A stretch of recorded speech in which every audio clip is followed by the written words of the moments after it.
Last time हमने Excel पे work किया था और हमने ये देखा था कि एक्सेल में हम किस तरह से फॉर्मेट बनाते हैं। जैसे तुम लोग को याद हो तो ये लास्ट में हमारा फॉर्मेट था एक्सेल का स्टूडेंट डिटेल्स। यहाँ पे हमने रोल नंबर लिया था, नेम लिया था, सब्जेक्ट सेल को कैसे मर्ज करेंगे ये देखा था। साथ ही साथ हमने ये देखा था कि हम सम फॉर्मूला कैसे निकालते हैं। मैंने काउंट सम इफ और मैक्स मिन ये सारे फॉर्मूले भी बताए थे। तो अब एक काम करते हैं, जल्दी से एक दूसरा फॉर्मेट क्रिएट करते हैं और उसमें कुछ और ऑप्शंस को यूज करते हैं।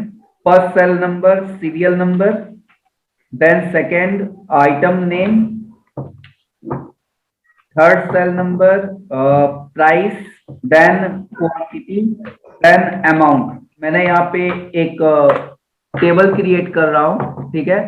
इसमें मैंने क्या किया है, यहाँ पे मैंने एक सीरियल नंबर लिया है, आइटम का नाम लिया है, क्वांटिटी लिया है और अमाउंट लिया है, जिसमें मैं प्राइस जो है पर पीस का उसके नंबर ऑफ क्वांटिटी से मल्टीप्लाई करके अमाउंट कैलकुलेट करूंगा।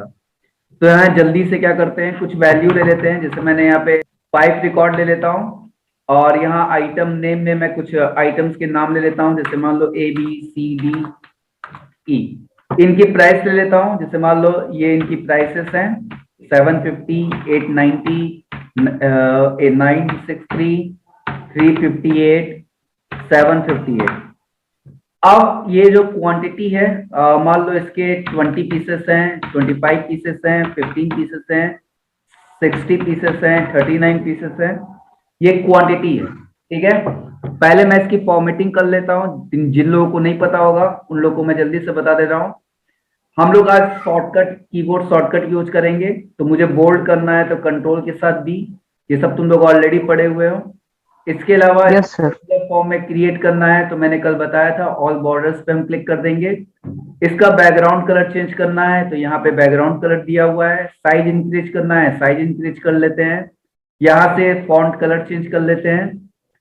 अब इसका विड्थ बढ़ा के एडजस्ट कर देते हैं, ऑटो एडजस्टमेंट। हम यहाँ पे क्लिक करेंगे, डबल क्लिक करेंगे, ऑटो एडजस्ट हो जाएगा, ठीक है। अब मुझे फॉर्मूला यूज करना है यहाँ पे अमाउंट के लिए। तो मैंने यहाँ पे लिखा है सम। कोई भी फॉर्मूला लिखते हैं तो सबसे पहले इक्वल का साइन लगाते हैं।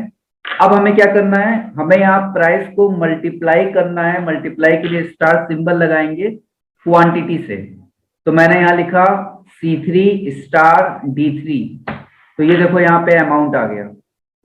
अब मुझे कुछ नहीं करना है, यहीं पे इसको ड्रैग कर दूंगा तो ये सारे कैलकुलेशन जो है वो ऑटोमेटिक हो जाएगी। अब यहाँ पे मुझे एक ऑप्शन और तुम लोग को बताने जा रहा हूँ, ये बहुत इंपॉर्टेंट ऑप्शन है और ये होम टैब में ही होता है। यहाँ पे एक ऑप्शन आएगा कंडीशनल फॉर्मेटिंग। अगर तुम लोग को यहाँ पे दिखाई दे रहा हो तो यहाँ पे एक ऑप्शन है कंडीशनल फॉर्मेटिंग, तो है यहाँ पे देख रहे होगे। तो कंडीशनल फॉर्मेटिंग ऑप्शन पे हम लोग क्लिक करेंगे। अब देखो यहाँ पे लिखा हुआ highlight, highlight cells rule, top bottom rules. अगर इन 5 में से मुझे ये देखना है कि टॉप 2 कौन से हैं तो मैं क्या करूंगा, इस पे क्लिक करूंगा और यहाँ पे देखो मुझे कितने निकालने हैं, टॉप 2। तो मैंने यहाँ 2 किया। उसके बाद यहाँ पे मुझे हाईलाइट करना है तो मैंने यहाँ हाईलाइट कर दिया, light red fill with dark red text, और ओके कर दिया। तो कंडीशनल फॉर्मेटिंग में हम यहाँ से हाईलाइट कर सकते हैं। कैसे करना है एक बार फिर से देख लो। मैंने यहाँ सेलेक्ट किया, कंडीशनल फॉर्मेटिंग पे गए, हाईलाइट पे गए, टॉप 10 पे गए। अब मुझे टॉप 2 चाहिए तो मैंने यहाँ 2 सेलेक्ट किया और ओके कर दिया। तो देखो टॉप 2 जो है वो हाईलाइट हो गया, ठीक है। अब मान लो मैं इसकी वैल्यू चेंज करता हूं ना, तो देखो ये अपने आप हट गया क्योंकि इसका ये टॉप 2 नहीं है। अब यहाँ पे कितना है, 9800 दिखाई दे रहा है। अब ये जो है हाईलाइट नहीं हो रहा है क्योंकि इसकी वैल्यू कम हो गई है। अगर मैं यहाँ पे 35 कर दूं तो देखो ये फिर से हाईलाइट हो गया क्योंकि ये टॉप 2 में आ गया। समझ में आ रहा है। तो इस तरह से अगर हमारे पास 1000 या बहुत सारे बल्क में डेटा हो और हमें क्या करना हो, हमें कंडीशनल चेकिंग करनी हो, तो हम क्या करेंगे, उस सेल को सेलेक्ट करेंगे, मतलब कॉलम को सेलेक्ट करेंगे, कंडीशनल फॉर्मेटिंग पे जाएंगे। अब यहाँ पे और भी बहुत सारे ऑप्शंस हैं। जैसे तुम लोग को मैं एक एक करके कुछ और ऑप्शन बता दे रहा हूँ। जैसे यहाँ पे कुछ और ऑप्शन दिए हुए हैं। यहाँ पे एक ऑप्शन दिया हुआ है तुम्हारा ग्रेटर देन और लेस देन वाला। जैसे यहाँ कंडीशनल फॉर्मेटिंग पे मैं गया और मुझे हाईलाइट करना है ग्रेटर देन 20,000, 20,000 से ज्यादा वाले अमाउंट कौन कौन से हैं। तो मैंने यहां किया 20,000। देखो 20,000 से ज्यादा वाले सारे अमाउंट हाईलाइट हो गए। सेम ऐसे ही अगर मुझे यहाँ लेस देन चेक करना है तो मैं लेस देन पे जाऊंगा। मुझे चेक करना है कि कौन कौन से 25 से लेस है, तो यहाँ लेस वाले आ गए। इस तरह से मैं अलग अलग कंडीशनल ऑप्शन को यहाँ पे लगा सकता हूँ। मैं चाहूँ तो यहाँ पे आइकन सेट कर सकता हूँ। यहाँ पे तुम लोग देख रहे होगे हर अमाउंट के आगे देखो रो बन के आ रहा है, टिक का, क्रॉस का, क्वेश्चन मार्क का, मतलब वार्निंग सिंबल। तो इस तरह से हम चाहें तो सिंबल का यूज कर सकते हैं, हम चाहें तो यहाँ कलर स्कीम ले सकते हैं, चाहे तो हम यहाँ पे डेटा बार्स ले सकते हैं जैसे हम लोग नॉर्मल चार्ट में यूज करते हैं, और या तो हाईलाइट कर सकते हैं, एवरेज निकाल सकते हैं, टॉप ले सकते हैं। इस तरह से हमें हमारे सामने सारे ऑप्शंस आएंगे। तो ये ऑप्शन बहुत इंपॉर्टेंट था इसलिए मैंने बता दिया है तुम लोग को। ठीक है, अब कुछ और ऑप्शन देख लेते हैं यहाँ पे। अब हम लोग को कुछ फॉर्मूले देखने हैं, तो तुम्हारे बुक के हिसाब से जो फॉर्मूले दिए हुए हैं एक एक करके वो देखते जाते हैं कि तुम्हारे बुक में कौन कौन से फॉर्मूले दिए हुए हैं। सबसे पहला जो फॉर्मूला है वो फॉर्मूला तो तुम लोग का दिया हुआ था सम वाला। तो मैं एक एक करके यहाँ फॉर्मूले का नाम लिखता जा रहा हूँ और उसको अप्लाई करके दिखा रहा हूँ कैसे करेंगे। तो सबसे पहला जो फॉर्मूला है वो है फॉर्मूला सम। इसको कैसे अप्लाई करेंगे, इक्वल्स टू लगाएंगे, सम लिखेंगे और इसके बाद कहां से हमको जोड़ना है, फर्स्ट सेल लिया, फिर कॉलन का सिंबल लगाया, कहां तक जाना है यानी E3 कॉलन E7, फिर पैरेंथेसिस क्लोज किया और यहां देखो सम निकल गया। ठीक है, दूसरा फॉर्मूला है सम इफ। अगर मुझे कंडीशन के बेस पे सम करना हो, जैसे मान लो मैंने कंडीशन दे दिया कि जिनका अमाउंट 20,000 से ज्यादा है बस उन्हीं को जोड़े, जैसे इसको, इस सेल को और इस सेल को, इन तीन सेल को बस जोड़े। ठीक है, तो इन तीन सेल को अगर हम जोड़ेंगे तो आंसर आएगा 75,542। अब ये चीज मैं कैसे करूंगा, अगर मुझे फॉर्मूले के थ्रू करना है तो कुछ नहीं करना, यहां लिखेंगे सम इफ, फिर इसके बाद यहाँ पे रेंज पास करेंगे, तो first cell colon last cell, then comma, then condition greater than 20,000 और यहाँ एंटर की प्रेस करेंगे। जैसे यहाँ एंटर की प्रेस करेंगे यहाँ पे समेशन निकल जाएगा। देखो आ गया, समझ में आया क्या किया है मैंने? Yes sir. Yes sir. समिफ का यूज समझ में आया? कंडीशन के बेस पे अगर हम ये चाहते हैं कि कंडीशन के बेस पे हम लोग जो है समेशन करें, तो समेशन के लिए हम किसका यूज करेंगे, समिफ का। अब यहाँ पे एक एक करके कुछ और ऑप्शन देखते हैं। जैसे यहाँ पे एवरेज है, तो एवरेज भी कल हमने देखा था, एक बार जल्दी से देख लेते हैं। एवरेज अगर हमें यूज करना है तो हम क्या करेंगे, इक्वल्स टू एवरेज, देन कहां से कहां तक, तो E3 कॉलन E7। तो यहां देखो एवरेज निकल गया 20,997.4। के बाद हमारा फॉर्मूला है काउंट, COUNT। ये भी मैंने बताया था कि अगर हमें काउंट करना है टोटल नंबर ऑफ रिकॉर्ड तो उसके लिए हम काउंट लिखेंगे, इसके बाद सेल लिखेंगे कहां से काउंट करना है। तो हमारा सेल जो है वो है E3 और कॉलन E7। तो टोटल कितने रिकॉर्ड हो गए, 5। मैंने कल बताया था कि अगर मुझे काउंट करना है किसी कंडीशन के बेस पे तो मैं यहाँ फॉर्मूला यूज करूंगा काउंट इफ। कैसे यूज करेंगे, काउंट इफ कहां से कहां तक, E3 से E7 तक काउंट करना है। और क्या काउंट करना है, ये काउंट करना है कि कितने लोग क्या हैं 20,000 से ऊपर। यहाँ देखो शो कर दिया कि 20,000 से ऊपर कितने लोग हैं, 20,000 से ऊपर 3 रिकॉर्ड है। देखो किसी फॉर्मूला को अगर एडिट करना हो, मॉडिफाई करना हो, तो मॉडिफाई करने के लिए हम लोग F2 की दबाएंगे। जैसे ही F2 की दबाएंगे यहाँ पे कंडीशन यानी फॉर्मूला शो कर देगा। अब अगर मुझे कोई कंडीशन चेंज करनी है या कोई और मॉडिफिकेशन करना है तो मैं यहाँ पे क्लिक कर दूंगा।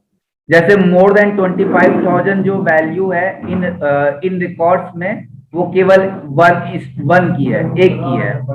यहाँ पे है 29,562। सेम ऐसे ही मोर देन 25 मुझे और कोई रिकॉर्ड चेक करना हो तो यहाँ पे देखो, अब यहाँ पे कितने हो गए, 2 हो गए। तो ये ऑटोमेटिक जो होगा वो मॉडिफाई यानी एडिट होता जाएगा। सर काउंट इफ का सर एक बार यूज, सर एक बार और बस। काउंट इफ का यूज ये होता है कि किसी कंडीशन के बेस पे अगर हमें वैल्यूज को ऐड करना हो, सॉरी काउंट करना हो नंबर ऑफ रिकॉर्ड्स। जैसे मान लो यहाँ अमाउंट दिया हुआ है, मुझे ये काउंट करना है कि 25,000 से ज्यादा कितने अमाउंट हैं, कितने आइटम्स हैं। तो यहाँ पे तुम लोग रिकॉर्ड में देख पा रहे हो, यहाँ पे एक 29,000 है, एक ये है, एक है 29,400, एक ये है, मतलब 2 रिकॉर्ड है। इसको हम कैसे राइट करेंगे, तो सबसे पहले लिखेंगे equal sign count if, then range E3 colon E7 comma, और डबल कोड में कंडीशन लिखेंगे ग्रेटर देन 25,000। सेम ऐसे ही अगर मुझे चेक करना हो कि 30,000 से ज्यादा कितने हैं, ग्रेटर देन 30,000, तो यहाँ देखो 30,000 कोई नहीं है, जीरो। यहाँ के ना जीरो, क्योंकि 30,000 यहाँ कोई अमाउंट है ही नहीं। मान लो अगर मैं इसको 30 कर देता हूँ, यहाँ देखो हो गया 34,000, तो यहाँ देखो यहाँ पे वन चेंज हो गया। इसके अलावा मैंने एक फंक्शन और बताया था, मैं यहाँ लिख दे रहा हूँ मैक्स। अगर मैक्सिमम सर्च करना है तो यहाँ लिखेंगे मैक्स, और फिर से वही रेंज पास करेंगे E3 कॉलन E7। तो ये क्या करेगा, ये मैक्सिमम वैल्यू दिखा देगा। यहाँ जैसे मैक्सिमम वैल्यू क्या है 34,110, ये वाली। सेम ऐसे ही अगर मुझे मिन निकालना है तो मिनिमम के लिए मैं यहाँ लिखूंगा मिन, और रेंज पास करूंगा E3 कॉलन E7।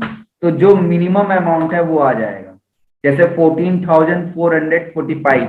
यहां तक समझ में आया? Yes sir. Yes sir. अब यहाँ पे मान लो मैंने ये वाला रिकॉर्ड डिलीट कर दिया, मैंने एक फॉर्मूला और यूज किया काउंट ए।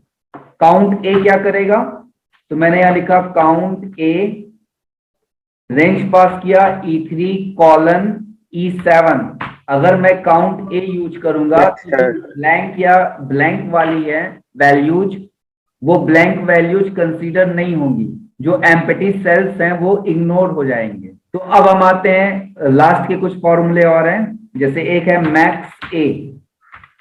तो मैक्स ए क्या करेगा, मैक्स ए भी जो है मैक्सिमम कैलकुलेट करेगा किसी पर्टिकुलर रेंज के अंदर, लेकिन ये भी क्या करेगा, जो स्पेसेस हैं उनको इग्नोर करेगा। सेम ऐसे ही मिन ए क्या करेगा, मिनिमम रिटर्न करेगा, और वो भी ब्लैंक स्पेसेस को इग्नोर करेगा। सेम वही कॉन्सेप्ट है। तो यहाँ पे लिख देंगे मिन ए, और यहाँ पे रेंज E3 कॉलन E7। तो इस तरह से ये जो तुम्हारे बुक में फॉर्मूले दिए हुए थे, इनको हमने यूज किया है। यहाँ तक क्लियर है? Yes sir. अब कुछ फॉर्मूले मैं तुम लोग को बता रहा हूं जो तुम्हारे बुक में नहीं दिए हैं, कुछ एक्स्ट्रा में देख लेते हैं। जैसे एक फॉर्मूला है SQRT, इसका मतलब होता है स्क्वायर रूट। मैथमेटिक्स में तुम लोग पढ़े होंगे, अगर किसी नंबर का स्क्वायर रूट निकालना है, जैसे 16 का, तो 16 का स्क्वायर रूट निकालना है तो वो होता है 4।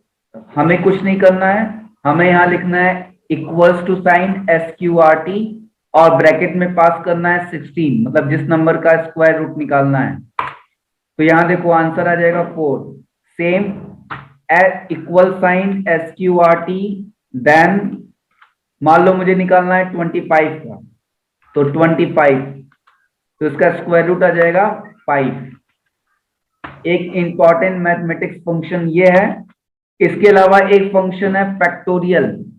फैक्टोरियल का मतलब होता है, जैसे मान लो अगर मैं 5 का फैक्टोरियल निकालता हूं तो उसको हम अपोजिट डायरेक्शन में 1 तक मल्टीप्लाई करते हैं, यानी 5 का फैक्टोरियल हो जाएगा 5 इंटू 4 इंटू 3 इंटू 2 इंटू 1, यानी 120।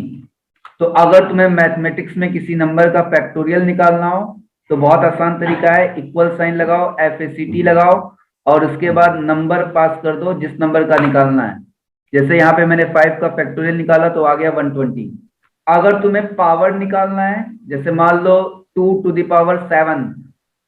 अगर तुम्हें मैथमेटिक्स में कैलकुलेट करना है 2⁻7, तो क्या करेंगे, equal sign, then power function, then 2,7। 2 मतलब वो नंबर लिखेंगे, और पावर में टू द पावर मतलब कितना पावर मुझे लेना है, तो 2 का 7 पावर लेना है, तो 2,7। तो देखो 2⁻7 का आंसर होगा 128। तो इस तरह से हम डायरेक्टली मैथमेटिकल फंक्शन को यूज कर सकते हैं। इसके अलावा अभी तुम लोग ने पढ़ा नहीं होगा, साइन थीटा, कॉस थीटा, ये सारे फॉर्मूले यूज कर सकते हैं। लॉग की वैल्यू निकाल सकते हैं। तो एक्सेल में बहुत सारे फॉर्मूले हैं, केवल मैथमेटिकल नहीं, अकाउंटेंसी के भी फॉर्मूले होते हैं, इसमें स्टैट्स के फॉर्मूले होते हैं। तो एक्सेल का यूज केवल कंप्यूटर साइंस एजुकेशन में नहीं है, केवल कंप्यूटर साइंस में इन फॉर्मूले का हम यूज नहीं कर सकते, किसी भी फील्ड में, मैथमेटिक्स में, साइंस में, अकाउंटेंसी में, कहीं पे भी अगर हमें फॉर्मूला यूज करना हो तो हम यहाँ पे एक्सेल का यूज कर सकते हैं और फॉर्मूले को डायरेक्टली इंप्लीमेंट कर सकते हैं। अब एक चीज और तुम लोग को बता देता हूं, जैसे मान लो मैंने यहाँ पे इक्वल लिखा और मैंने यहाँ लिखा E3, दिखाई दे रहा होगा सबको, और इसको मुझे जोड़ना है क्वांटिटी से, तो मैंने यहाँ लिखा प्लस D3 और मैंने यहाँ एंटर दबा दिया।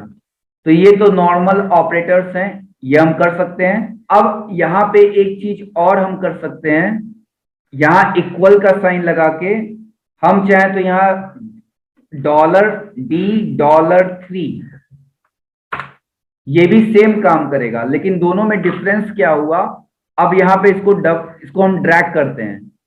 तो जब तुम लोग ड्रैग करोगे ना, तो यहाँ देखोगे, यहाँ E3 है, यहाँ D और 3 है, फिर यहाँ पे आ जाओ, यहाँ देखो E4 हो गया, लेकिन ये D3 दिया हुआ है। तो जब हम इस तरह से लिखते हैं तो इसको बोलते हैं रिलेटिव रेफरेंसिंग, और जब हम डॉलर का सिंबल लगा के लिखते हैं तो उसको बोलते हैं एब्सोल्यूट रेफरेंसिंग।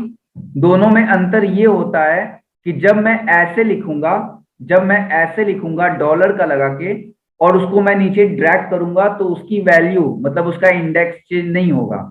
मतलब मैं यहाँ पे अगर इसको ड्रैग करूंगा, अगर मैं इस तरह से ड्रैग करूंगा, तो इसका मतलब ये हो गया कि यहाँ पे ये हर जगह D3 से ही ऐड करेगा, D3 को ही ऐड करेगा। जैसे यहाँ पे तुम लोग देखो, यहाँ E5 क्या है, 0 ब्लैंक, तो यहाँ और D3 क्या है, 20, तो ये 20 को 0 से ऐड करके क्या कर दिया, 20। मतलब इसको इससे जोड़ा, फिर इसको इससे जोड़ा, फिर इसको इससे जोड़ा। ये बहुत इंपॉर्टेंट चीज है और एग्जाम में बहुत बार आता है, क्वेश्चन पूछता है कि रिलेटिव, एब्सोल्यूट और मिक्स्ड, इन तीनों का मतलब क्या है। ठीक है, तो जब मैं फॉर्मूला लिखता हूं कुछ इस तरह से, जैसे C3 प्लस D3, तो ये जो मैंने लिखा कॉलम का नाम और रो नंबर, ठीक है,